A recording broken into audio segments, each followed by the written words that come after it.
The clock on the wall showed 2:43 a.m. Dr. Alan Murphy rubbed his tired eyes and looked back at his computer screen. The lab was quiet at this hour, just how he liked it. No grad students asking questions, no department meetings, just him and the human genome. Alan noticed something strange on his monitor. The equipment was running a scan he hadn't started. He watched numbers and data scroll across the screen. The system was accessing the main genetic database without his command. "Hello," he called out. No answer came back. Alan stood up and walked around the lab. No one was there. He checked the doors, all locked from the inside. A cold feeling ran down his spine. Something wasn't right. In the morning, Alan reported the incident to campus security. They pulled up the camera footage from the night before. The security guard's face went pale as they watched. At exactly 2:30 a.m., the lab door had opened. No one visible entered, but the cameras showed a strange distortion in the air, like heat waves on a summer road. This distortion moved across the lab to Alan's workstation, hovered there for 13 minutes, then left. 3 days later, Agent Lisa Bennett from the FBI sat across from Alan in the same lab.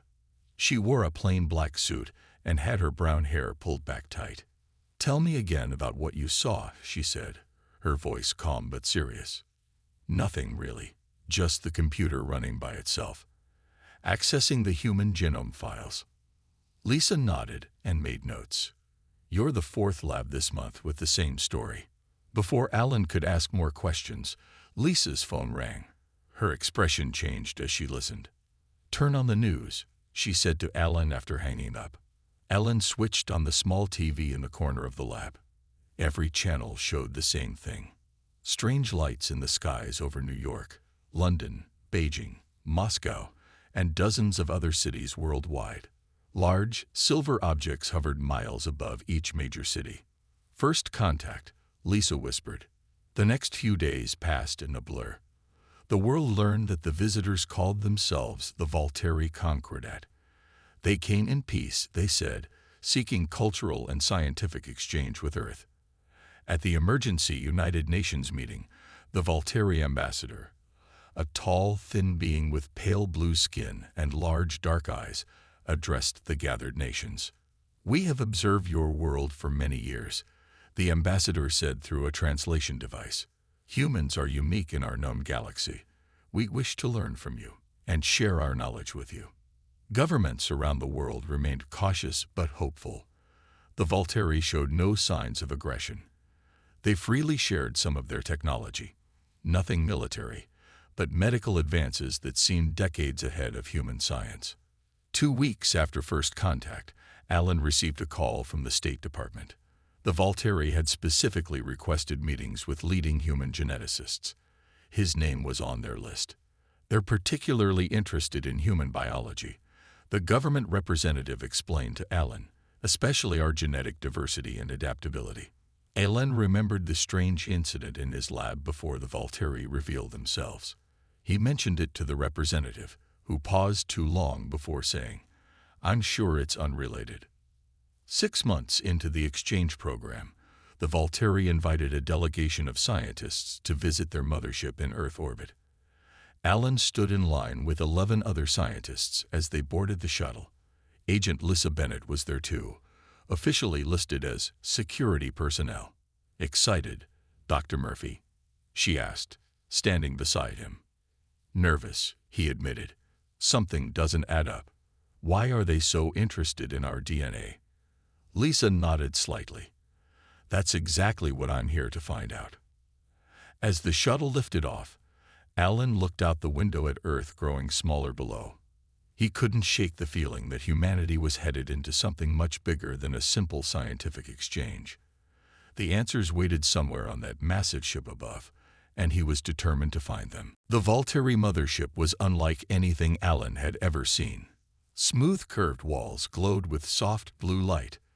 The air felt fresh and cool with a slight scent like mint. A tall Galactic approached the human delegation. This one had markings on its blue skin that the others didn't have. "I am lead geneticist Zix Alar," It said through a small device on its chest. "Dr. Murphy, we are honored by your presence. Your work on gene sequencing is most impressive." Alan felt uneasy. How did they know about his specific research? He hadn't published those findings yet. Zixalar led the group through long hallways into a large room filled with equipment. Even with Alan's expertise, he recognized only half of what he saw. The alien technology was decades, maybe centuries ahead of Earth's. "This is our primary medical research facility," Zixalar explained. "We can cure diseases your people still struggle with. We can extend life by 50 of your years. All this could be shared with Earth." "That's very generous," Alan said carefully. "Why share this with us?" The alien's large eyes blinked slowly. "We believe in helping emerging species."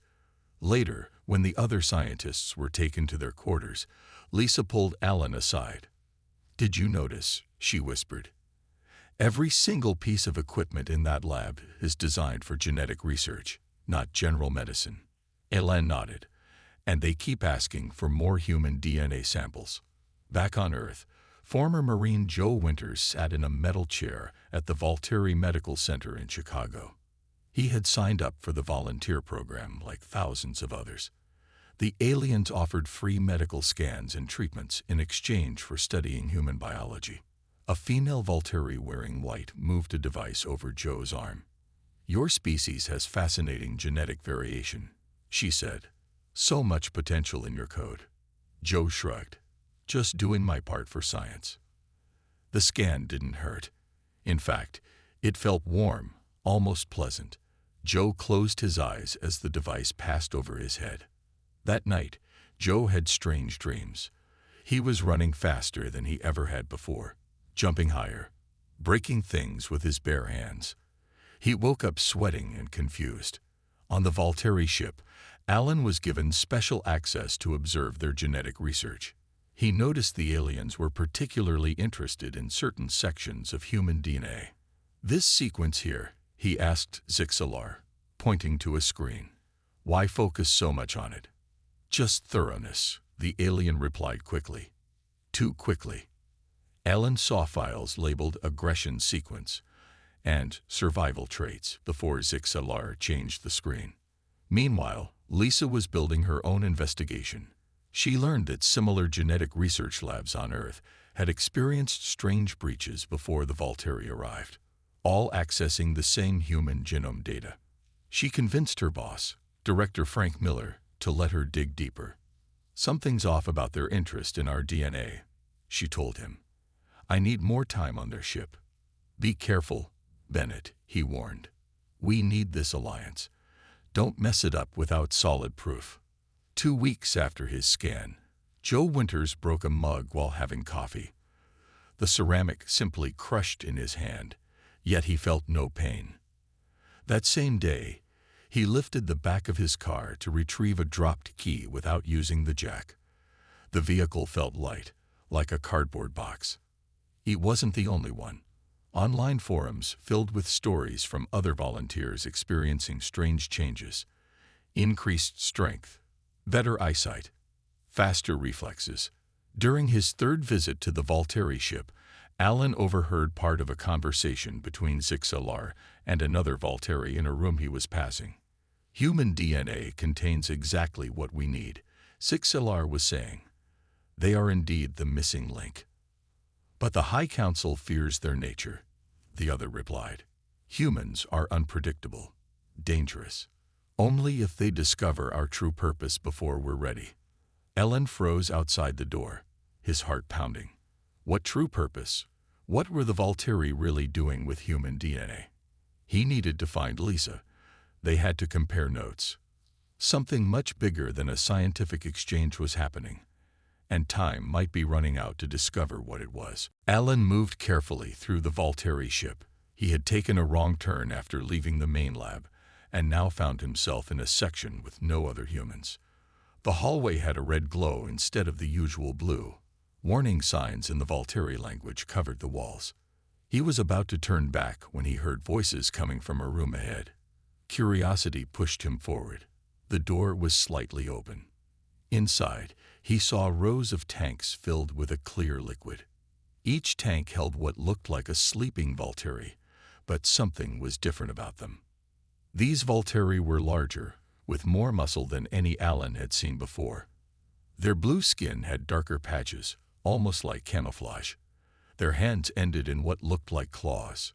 Two regular Volturi stood in front of the tanks, talking. One was Zix Alar. "The human DNA integration is working better than expected," Zix Alar said, touching a screen beside one tank. "The aggression sequence bonds perfectly with our own code." The other Volturi, taller and with more elaborate markings, nodded. "Commander Krulvos will be pleased. How soon until the first batch is ready?" 3 Earth weeks. We've never seen such rapid development." Alan's heart pounded so hard he was sure they would hear it. He took out his phone and quietly snapped several pictures of the tanks and the strange Volturi inside them. "The humans suspect nothing?" the tall Volturi asked. "They believe we seek cultural exchange," Zex Alar said with a sound that might have been a laugh. "They don't realize they are the solution we've sought for centuries." Alan backed away silently, then hurried down the hall. He needed to find Lisa. Meanwhile, Lisa had made a friend. A junior Volturi scientist named Turlox had been assigned to show her their communication systems. Unlike the others, Turlox seemed genuinely curious about humans as people, not just test subjects. "Your species fascinates me," Turlox told her as they walked. "You are so primitive," Lisa suggested. "Alive," Turlox corrected. "My people engineered aggression out of our genome 800 years ago. We became peaceful, logical, advanced. But now what?" Lisa pressed when Turlock stopped speaking. The alien looked around to ensure they were alone. "Now we face extinction. We cannot defend ourselves against the Drekkanar. They take our outer colonies one by one." "Who are the Drekkanar?" "A hostile species from the far arm of the galaxy. They seek only conquest. And we forgot how to fight." Back on Earth, Joe Winters met with 4 other volunteers who had experienced changes after their Volturi scans. They gathered in Pete's diner on the outskirts of Chicago. "Watch this," said Diane, a former high school teacher. She stared at her coffee spoon, and it bent slowly upward without her touching it. "I can run 10 miles without getting tired," said Kyle, a college student. "I don't need to sleep anymore," added Maria, a nurse. "Not a single hour in 5 days." Joe shared his own strange experiences.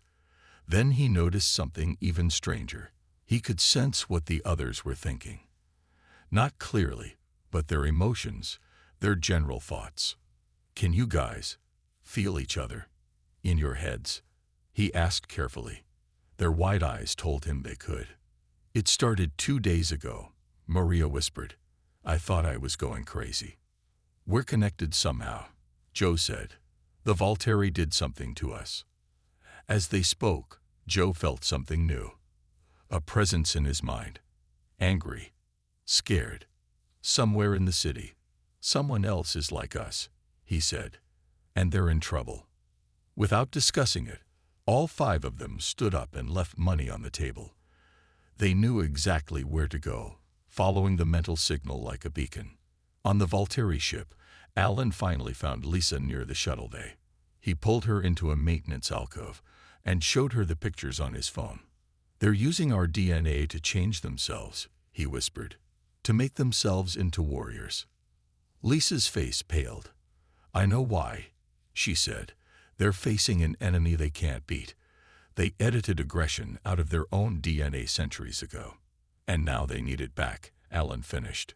"They need us. Not just our DNA," Lisa added. "They need our capacity to fight, to survive." Alarms suddenly blared throughout the ship. Red lights flashed in the hallways. A voice spoke in the Volturi language, then switched to English. "All personnel to emergency stations. Drekkanar scout ships have entered the solar system. This is not a drill." The Volturi ship shook as it changed position in Earth's orbit. Alan and Lisa ran with the crowd toward the main control room. On large screens, they saw small red dots approaching the solar system. Zixalar stood at a control panel, giving orders. When he saw Alan and Lisa, he waved them over. "The Dreknar have found us sooner than expected," he said. His voice was calm, but his hands moved quickly over the controls. "What do they want?" Lisa asked. "To destroy us. And now, possibly you as well." Commander Krulvos entered the room. All the Volteri stood straighter. "The genetic program?" he asked Zixalar. "Nearly complete. The first batch will awaken in 3 weeks. "We don't have 3 weeks, Krulvos said. "The Dreknar fleet will arrive in 6 days. Alan stepped forward. "You need to tell us the truth. All of it. Now." Krulvos studied Alan, then nodded. "The truth? Yes, humans deserve that much." He touched a control panel, and a hologram appeared in the center of the room. It showed a star map with hundreds of planets. Many were marked with red X symbols. "The Volteri Concordat once spanned 500 worlds," Krulvos explained. "Now we have 27. The Dreknar take more each cycle." "And what does this have to do with human DNA?" Alan asked. Zixalar answered. "Centuries ago, we believed aggression and violence were holding us back. We found the genetic markers for these traits and removed them from our people. You changed your own DNA," Lisa said. "Made yourselves peaceful." "Yes, we advanced rapidly. Art, science, medicine. But when the Dreknar came, we could not fight. We had forgotten how." Krulvos continued the story. "We searched for a solution, a way to regain what we had lost without losing what we had become. Then we found Earth. Human DNA contains something unique," Zixalar added. "Your species balances aggression with compassion, violence with creation. You fight to protect, not just to destroy. So you're stealing our DNA to make yourselves fighters again," Lisa said. "Not stealing. Borrowing," Zixalar corrected. "The volunteers were told we were studying them." This was true. But yes, we have used what we learned. In Chicago, Joe Winters and his group followed the mental signal to an abandoned warehouse. Inside, they found a young man curled up on the floor, holding his head in pain. "It's too much," he cried when they approached. "Too many voices. Make it stop." Joe knelt beside him. "We're like you. Change. You can control it." The young man looked up. His eyes were different, the pupils shaped like stars. "What's your name?" Joe asked. "Paul. Paul Davis." "We're going to help you, Paul," Joe said. He could feel the others connecting with Paul's mind, helping to calm the chaos there. Suddenly, government vehicles surrounded the warehouse. Men in black tactical gear burst through the doors, guns raised. Federal agents, on the ground now. Joe and the others had no choice but to comply. They were handcuffed and loaded into separate vans. At a secure government facility, Joe was placed in a room with metal walls. A woman in an army uniform entered. "I'm Colonel Grace Howard," she said. "Do you know what's happening to you, Mr. Winters?" "The Volteri did something to us," Joe answered. Colonel Howard nodded. "They activated dormant genetic sequences humans shouldn't have. Abilities we weren't meant to have yet." "What does that mean?" "It means either the Volteri put those sequences in our ancestors thousands of years ago, or what? Or humans were designed by someone else entirely."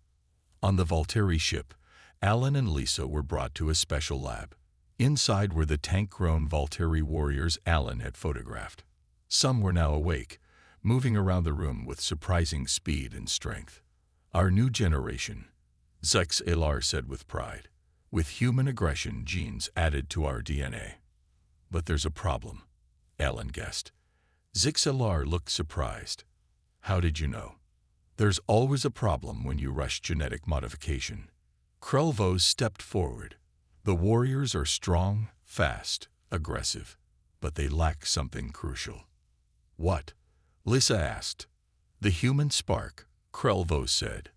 The thing that makes your species fight not just with strength, but with creativity and conviction. We copied your genetics, but we cannot copy your spirit. A bright flash lit up the night sky. People around the world looked up in fear and wonder. The Volteri had destroyed a Drekinar scout ship just beyond Mars. Earth governments called emergency meetings. Some wanted to help the Volteri. Others demanded they take their war elsewhere. The United Nations was split down the middle.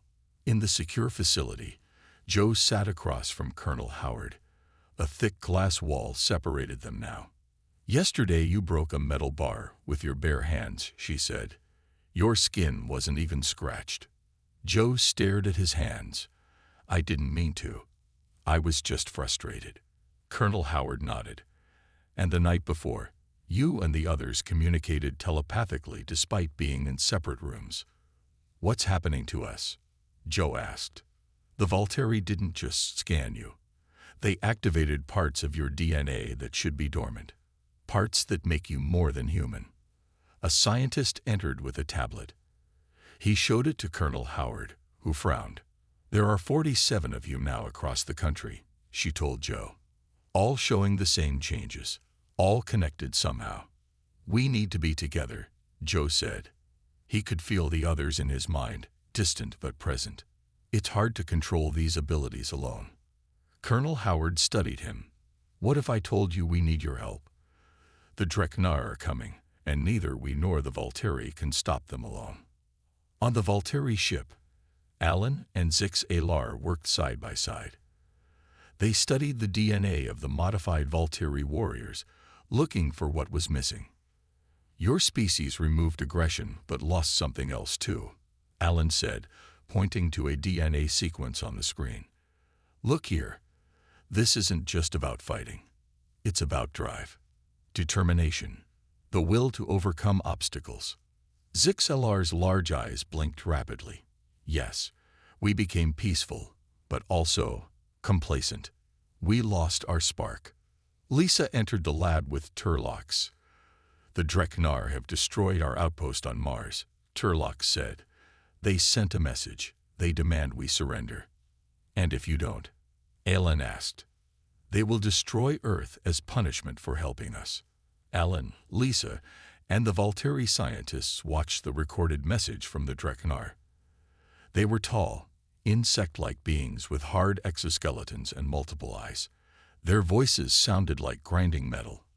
"Your experiment with human DNA is an abomination," the Drekinar leader said. "Surrender all Volteri and modified humans to us, or we will cleanse this system of all life." To prove their power, the Drekinar fired a weapon at Earth's moon base. The entire facility vanished in a flash of green light. 300 people were on that base, Lisa whispered. Back on Earth, world leaders received the same message. Panic spread. Some countries prepared for war. Others talked about finding the modified humans and giving them to the Drekinar. In the secure facility, Colonel Howard gathered Joe and the other modified humans. There were 12 of them now in one place. "We're forming a special response unit," she told them. "You have abilities no one else has. You might be our only chance." "We don't know how to fight," said Maria, the nurse. "But I do," Joe replied. "I can teach you what I learned as a Marine. And we have something else too." "What's that?" Colonel Howard asked. "We're connected," Joe said, tapping his temple. "We can work together in a way no one ever has before." On the Volteri ship, Alan made a discovery. He called everyone to the lab. "The human aggression sequence isn't just about fighting," he explained. "It's about protection. Humans fight hardest when defending others, not themselves." He showed them brain scans of humans in various situations. "Look here. When a human fights for themselves, certain brain areas activate. But when fighting to protect family, friends, even strangers, different, more powerful patterns emerge." Zixelar studied the scans. "We copied the genes but missed the context, the reason behind the fighting." Commander Krulvos looked troubled. "Can we teach this to our warriors?" I don't know, Alan admitted, but I have another idea. He turned to Lisa. The modified humans on Earth. They have Volteri enhancements but human motivation. They understand what it means to protect. Lisa nodded slowly. A partnership. Not just genetic, but actual cooperation. Yes, Alan said. Humans and Volteri fighting together, each providing what the other lacks. Outside the ship's windows, the stars seemed to ripple. More Dreknar ships were arriving. Time was running out. The Dreknar flagship hung in space like a giant metal spider. Smaller ships moved around it, preparing for the attack on Earth. They had given humans 48 hours to surrender the Volteri. 26 hours remained. On Earth, Joe and his team trained harder than they ever had before. They called themselves Chimera Squad, part human, part something more. They practiced using their new abilities together. Kyle could move objects with his mind. Diane could see through walls.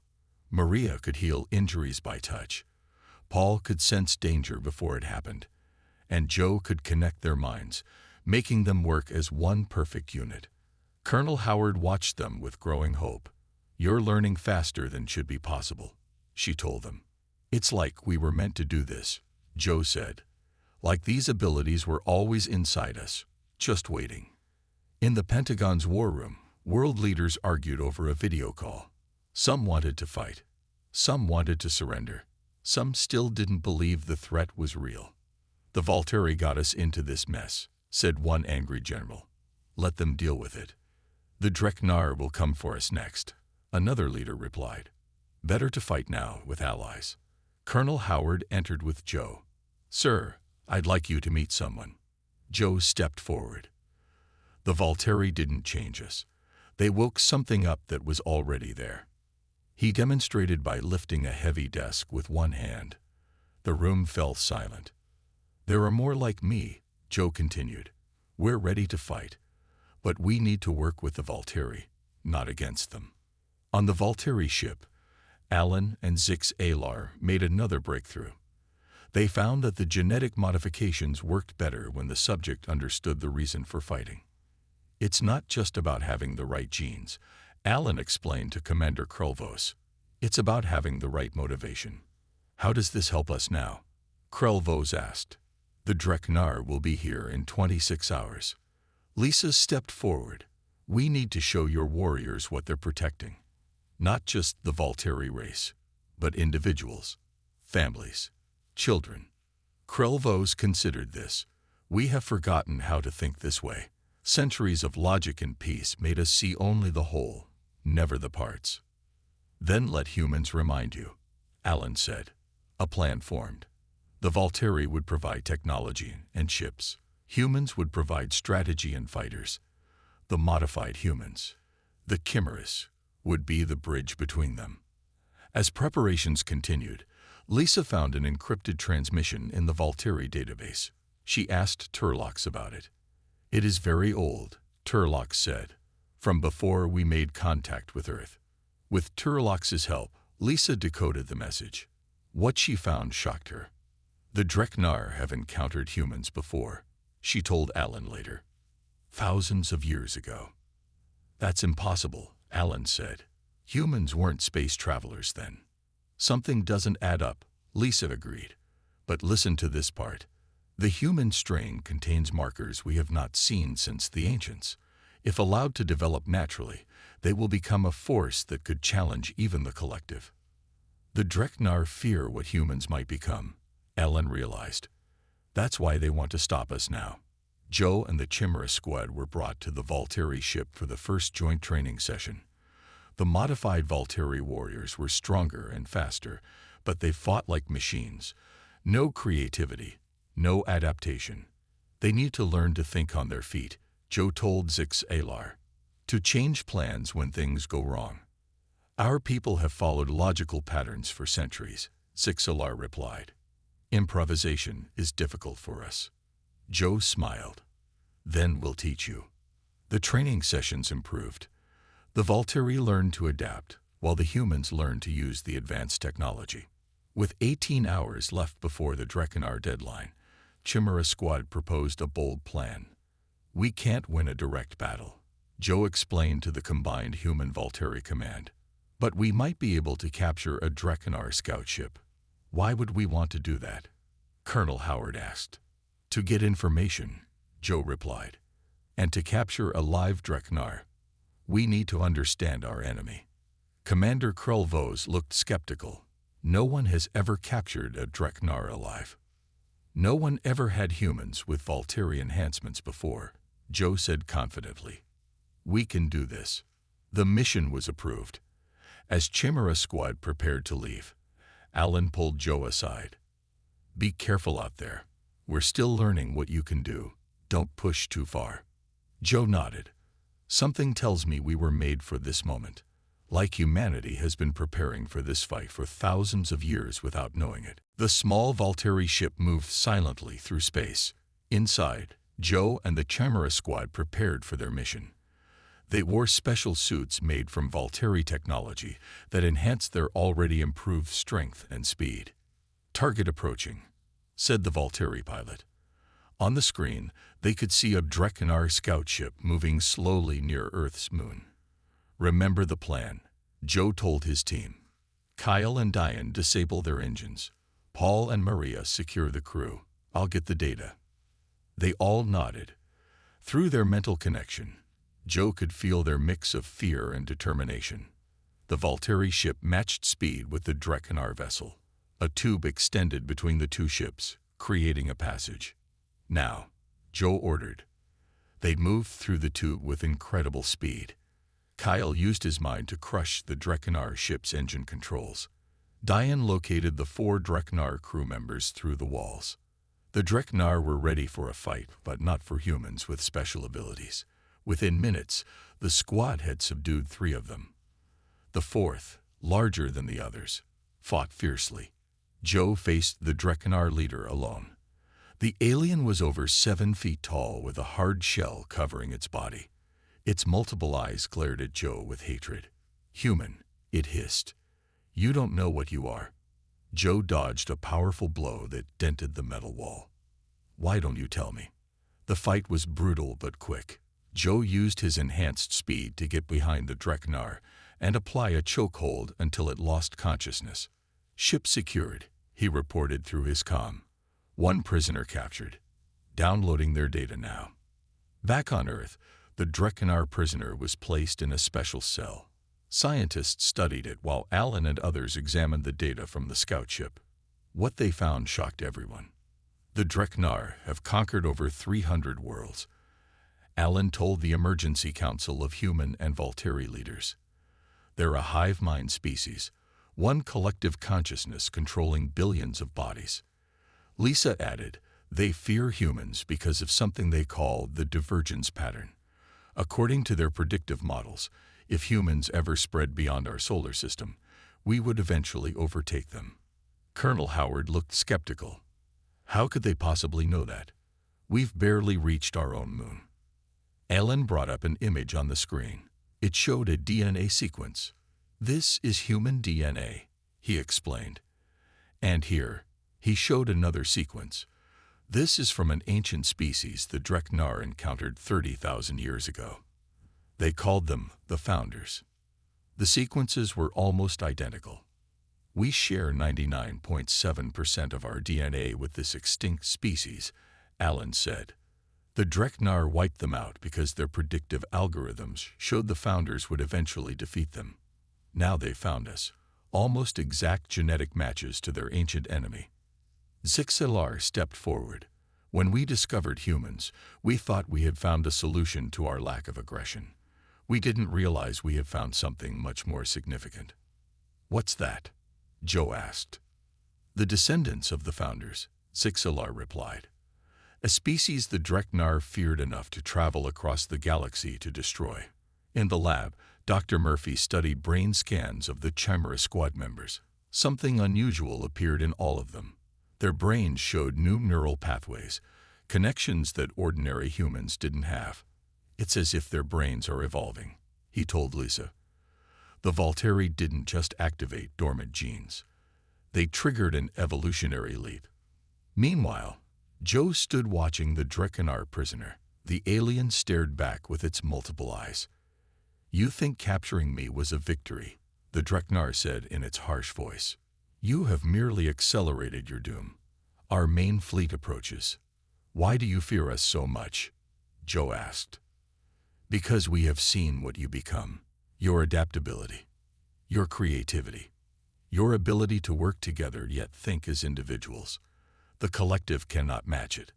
On the screens in the command center, dozens of large ships appeared at the edge of the solar system. The Drekinar main fleet had arrived. The final deadline passed. Earth gave its answer by firing the first shot, a new weapon based on combined human and Volteri technology. The weapon damaged one Drekinar ship, but many more remained. The battle for Earth had begun. The sky above Earth glowed with explosions. Drekinar ships fired on Volteri vessels. Human fighters launched from bases around the world. The battle looked hopeless. The Drekinar fleet was simply too large.